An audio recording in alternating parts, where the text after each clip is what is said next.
ए के त घाम पड्यो घाम पड्यो क्यों नहीं घाम पड्यो अब तू क्या देख हमले तँलाई के चाहियो रे घाम दिनभर इतनी जकेट लायो रे गाउँ टोल सवारी भइयो म प्रचारमा थिएँ भुइसा शाला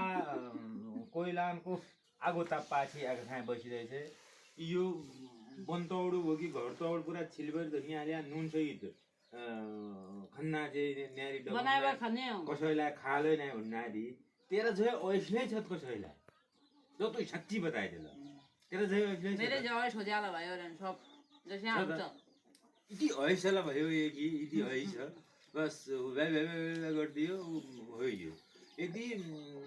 कसैका ऊ हुने हो भने भरे मतलब प्रतियोगिता गरिदियो भने भरे फर्स्ट हुने थियो यो जिद्द गर्दामा याउ गरिबन आउनमा चाहिँ फर्स्ट हुने थियो अब तमरान की कस्तो भने कहाँ कमेन्ट तमरान कसो छ उलाई भने डेन्जर हो यो डेन्जर